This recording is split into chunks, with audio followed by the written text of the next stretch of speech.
All right, so we're up to chapter 20 on page 166. Between now and 11, I'm going to do two things. I'm going to go over the rest of the book, chapters 20 through 23, and guess what? I have your first homework, all right? And it's very generically written, but we're going to go over that. Everybody gets a copy. It's out there on the system already, but just don't look at it now. Just listen to this, if you would, for the next 10 or 15 minutes. So the next thing they talk about are collapses, all right? And if you've never done any collapsing, see that? Or can you see that? Basically, it gives you the ability to create an accordion. Okay, does that make sense? So if you had an FAQ page, what I'm asking you to do on your first assignment is you're going to create the website. I called it Homegrown Loans. All right, and you're going to create, again, an about page, a contact page, and about page and a home page. And I asked 2 more pages of whatever you want.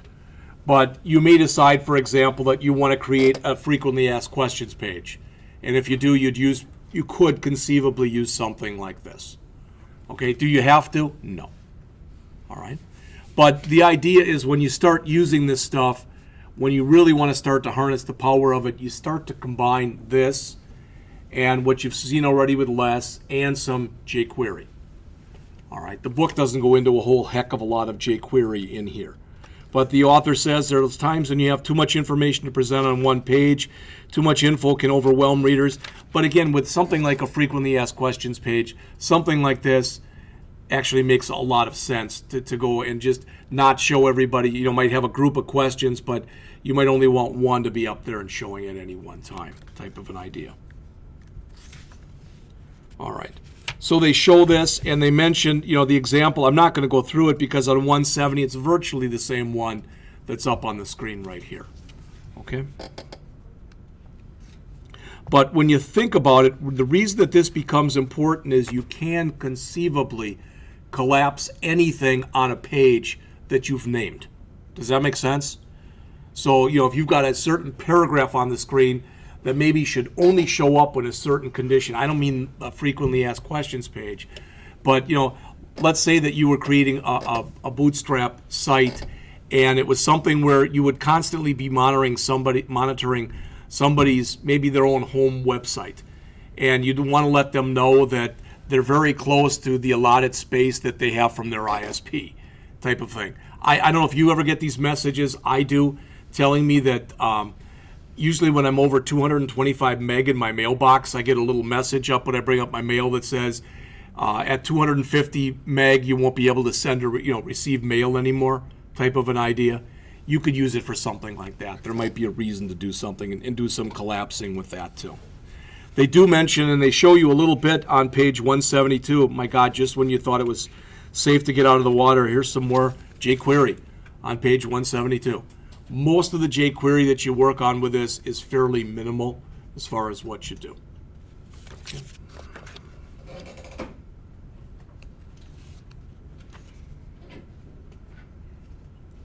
And finally on 176 and 177, they show the page with everything closed, and then they show it with everything open.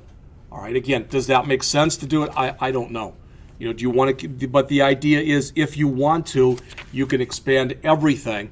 So there might be a reason to do that. This might be a thing too that has information, not just a frequently asked questions page, but maybe it's warranty information.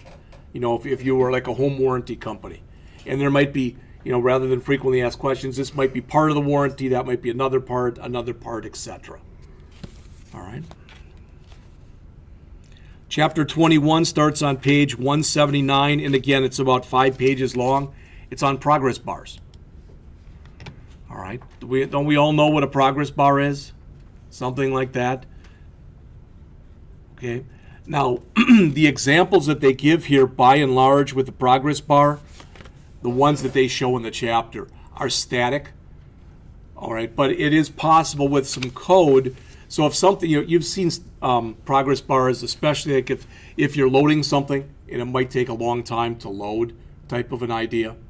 All right, you can let the user know, even if you're fudging the numbers or whatever.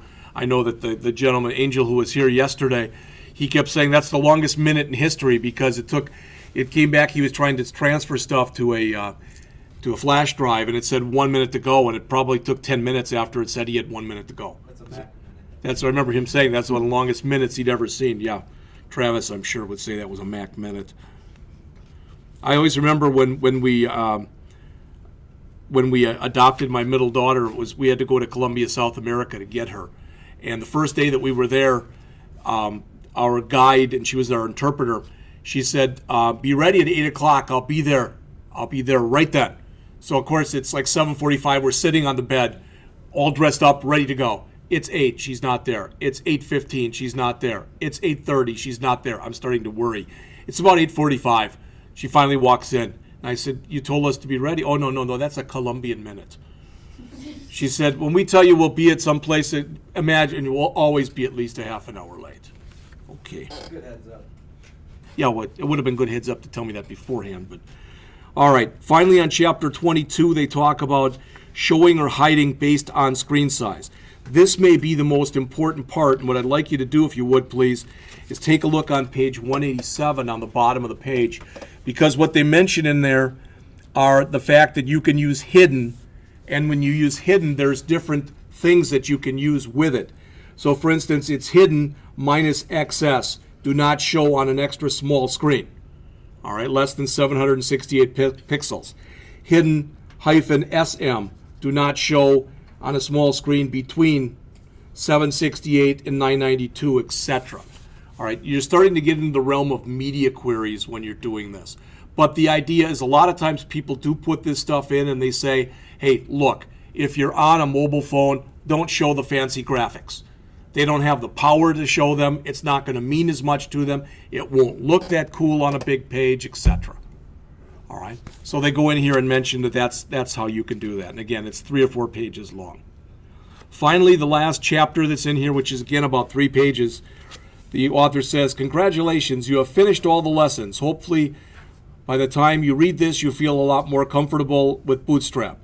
The book does not presume to cover everything, so it's a good idea to talk about the next steps. Explore further. Well, go to getbootstrap.com and start looking around. Accessibility, which the author basically mentioned none of. He gives a couple pages, all right, on the bottom of 191, all of 192, and the top of 193, but still doesn't mention it very much. Server-side programming, this is where we are going to get into this because, again, we're going to create a PHP site. We're going to take virtually all of our Bootstrap and put that stuff in include files and then run our PHP site. All right, and we're going to get into that, but that won't be for a couple weeks yet. And that's pretty much it.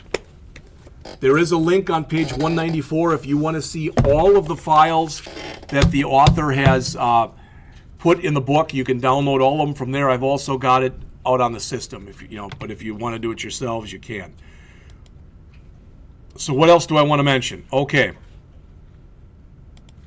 If you go out to there, you don't have to do this now, but if you do go out to there, which is that's this class, all right, I've got a PDF folder. And among the things that are in the PDF folder, this is not everything, but among the things that are in the PDF folder include, this is a Bootstrap tutorial that's by Tutorials Point. And you can see it's 193 pages. Virtually it's the same size as our book is. All right, so that's one thing that's out there. This is kind of a neat little book. You may or may not agree if you look through it, but it's a very small book. It's called Bootstrap, Jumpstart Bootstrap. All right, and don't let the guy's name throw you. It's Saeed Fazil Rahman, because it's a fairly easy read. Again, it's 180 pages, but it's another one of those things where you could conceivably spend an afternoon and read it if you wanted to do so.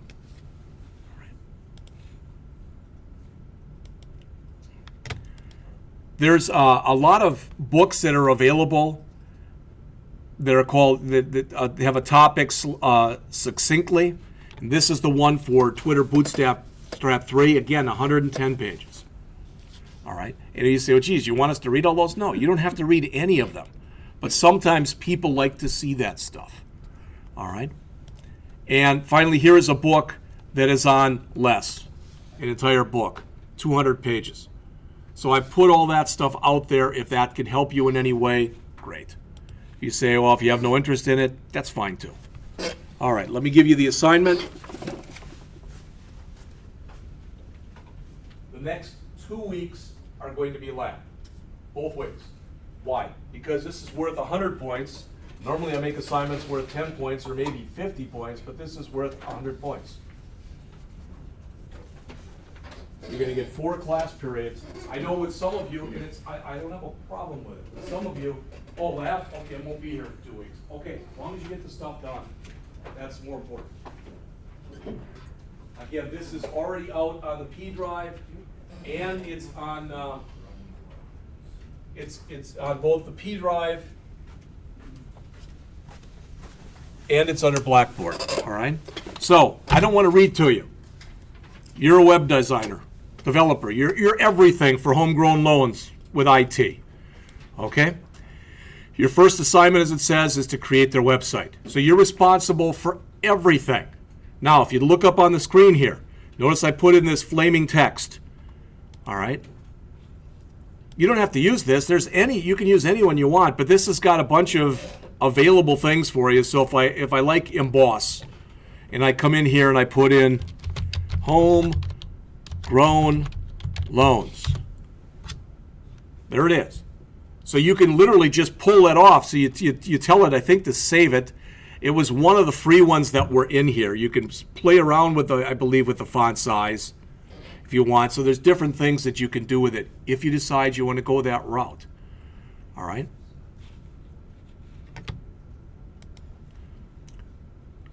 All right. So your homepage should include a logo. Again, I would suggest that one, but use whatever one you want. It should have a nav bar. Should that nav bar be black on the top with white writing or white on the top with black writing? It depends on what color you decide to make the site. I'm giving you nothing here as far as actual color, etc. requirements. My hope is that we get 12 of these and they all look totally different. All right, then I'm doing my job. If I said, well, I did it like this, so you all should, that would just be stupid. And I'm not going to do that anyway. I want a slide carousel that we just looked at. You can put it on every page if you want, or just put it on the home page. Again, I went out to Google Images for the carousel because I've started to work on my own, and literally just went to Google Images and put in bank loans. And you can see some of the stuff that's in here. All right. I would suggest if you decide you're going to use cartoons for everything. And if you're going to use pictures, use them for everything. Also, if you decide you want to make them a certain size, I've shown you and mentioned this site to you before. It's makeathumbnail.com.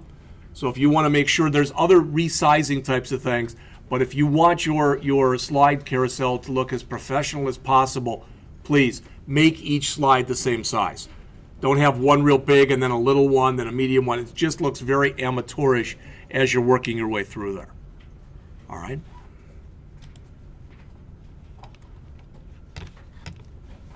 All right, so again, that's pretty much, those are your specs. I also want you to come in and create a contact page, and I want you to create an about page.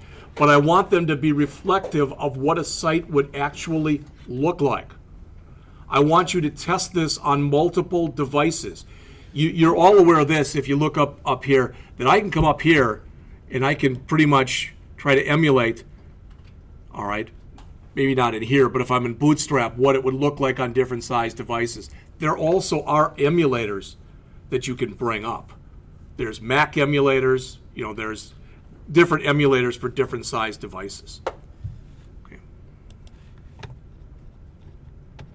Now, I'm not going to read this to you because basically what I did was I went through the book and I said, okay, what stuff did we cover that you should have in there? Now, are you going to put in every one of these things? Ideally, yes. But if you've got most of them, and I'm not going to read these to you, you'll be fine. So you're going to create a home page, you're going to create an about page, you're going to create a contact page, and 2 or more, if you want, pages of your choosing. All right? You should strive to have a natural, font size and style that you're using all over. color type of thing that you're using all over, etc. That's what part of what you're going to be graded on, and I hope that makes sense to you. Make sure to use less as much as you possibly can. All right, so create your own less files. We just went over that the other day. Gives you a chance to play with this. I would just suggest to start with, even if it's on a piece of paper, just rough out what you want. Or put yourself some notes. I'm going to use Arial font. It's going to be 14 point. I'm going to use my background color is going to be a light pink, whatever it happens to be. All right. So again, the next 2 weeks, next Monday and Wednesday and the following Monday and Wednesday will be lab the entire time. And get ready to hate this, but this is an informal competition. I'm not pitting you against one another. You're pitted against yourself.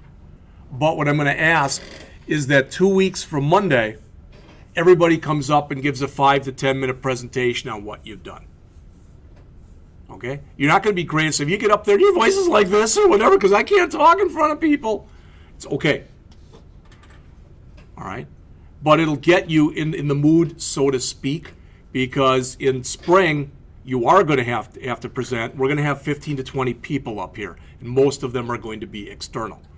All right, we've had at least one person do that and get a job offer based off of that. All right, and that's the idea behind it. After we get done with this, so once we start with, basically on that next Wednesday, all right, notice it's due the 5th, so it's due the day that you're going to present it. So Wednesday on the 7th, what I'm going to have written for you by then are the part 1 of the specs that you're going to use for your project, which you're going to be working on for the rest of the semester. Does all that make sense? Does anybody have any questions on anything we just went over? All right, so the rest of the period then is yours. Go ahead. My D drive, have they figured anything out about this guy yet? I can't even download. Okay, then my guess is you want to go over there and you want to go through his Android folder and see if that's what it is. But I'll send Terry, our virtual desktop engineer, I'll send him an email otherwise. Any other questions? All right, the rest of the period's yours then.